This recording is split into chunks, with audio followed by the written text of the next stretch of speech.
నా పేరు రాధా సార్. నేను డాడీ హోమ్ లో గత 20 సంవత్సరాలుగా చిన్నప్పటి నుంచి డాడీ ఆధ్వర్యంలోనే పెరిగి పెద్దయ్యాను. అక్కడే చదువులు పూర్తి చేసుకున్నాను. డాడీ గారు ట్రస్ట్ ఆశయాల మేరకు ఆయన ముందు ట్రస్ట్ నాకు అప్పజెప్పే ముందు గత 5 సంవత్సరాలుగా నన్ను ట్రస్ట్ లో ఒక మెంబర్ గా తీర్చిదిద్దడం జరిగింది. అంతవరకు మమ్మల్ని బాగా నైపుణ్యంగా ముందుకు తీసుకొని వచ్చినారు ఆయన నా చదువు తదనంతరం. సో ఇప్పుడు మాకు ట్రస్ట్ కమిటీ ఏర్పడిన తర్వాత డాడీ గారు మరుసటి రోజే హత్యకు గురి కావడం జరిగింది. అందరికి మీకు తెలిసిన విషయమే.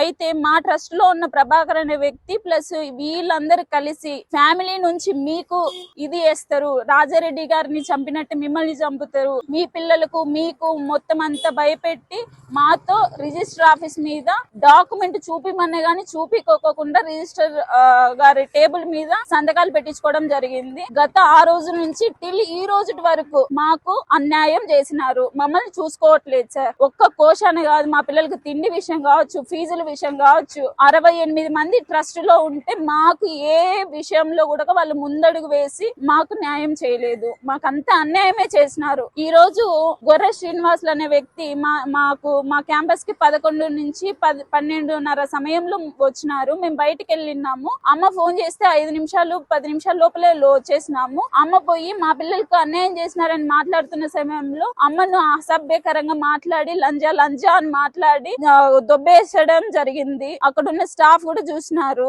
మేము వచ్చిన తర్వాత మా పిల్లలకి అన్యాయం జరుగుతుందని మేము అడిగినప్పుడు మీరు ఎవరు చెప్పుకుంటారో చెప్పుకోపోండి, మాది ఇది సంస్థ, నేను లోపలికి వచ్చే కూర్చుంటా, మీరు ఎట్లా పోతారో ఏ విషయం చెప్తారో ఎక్కడికి పోతారో ఈ ప్రభుత్వం మాది అని మమ్మల్ని బెదిరించి మిమ్మల్ని బయటికి పంపిస్తామని మమ్మల్ని బెదిరిస్తున్నారు సార్. మమ్మల్ని కూడా చెయ్యి ఎత్తి కొట్టడానికి వచ్చినాడు సార్.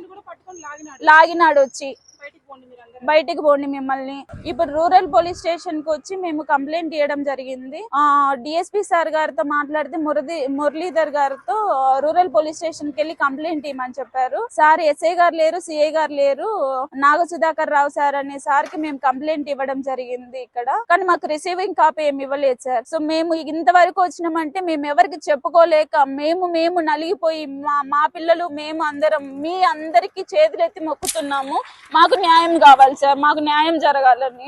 స్కూల్ కి వచ్చాడు సార్. పిల్లల గురించి న్యాయం అడగాలని మేము ఎదురు చూస్తున్నాము. కానీ ఆయన వచ్చిన సమయంలో నేను ఒక్కదాన్ని స్కూల్లో ఉన్నా. వీళ్ళు జస్ట్ చౌడూరికి పని మీద బయటకు పోయినారు. సార్ మీతో మాట్లాడాలి కూర్చోండి ఆఫీస్ లో అని చెప్పాను. నేను లోపలికి వెళ్ళి కూర్చున్న తర్వాత ఏం మాట్లాడతావు నువ్వు మాట్లాడు అన్నాడు. మాకు ఎందుకు అన్యాయం చేసినావు అంటే ఫస్ట్ నువ్వు బయటకు లేసిపోయే లంచముండ, నీకేం రైట్స్ ఉన్నాయి మాట్లాడడానికి అని చెప్పేసి గట్టిగా అరిచి మిమ్మల్ని బయట పడేస్తా, నేను మీరు ఏం చేసుకుంటారో చేసుకోండి 2 చేతులు దొబ్బి వేసినాడు. అక్కడ చైర్ దగ్గరే ఉన్నా నేను. చాలా గోల చేసి మా మీద కొట్టడానికి వచ్చి మళ్ళీ అంతలోపు 5 నిమిషాల కల్లా పిల్లలు బయట నుంచి వచ్చారు. వీళ్ళు లోపలికి వస్తే రాదని కూడా ఓని పట్టుకొని లాగి తోసేసినాడు. మీ ఇష్టం వచ్చినా చేసుకోండి, మీ అందరిని బయట పడేస్తా, నేను ఎవరు చెప్పుకుంటారో చెప్పుకోండి, మీరు మీకే రైట్స్ లేవని చెప్పేసి చాలా గోల చేసి బయటకు వచ్చినాడు సార్. ఖచ్చితంగా మాకు న్యాయం చేయాల్సింది. అనాథ పిల్లల సొమ్మంతా తీసుకొని ప్రభుత్వం మాది అని చెప్పేసి మాట్లాడుతున్నారు సార్.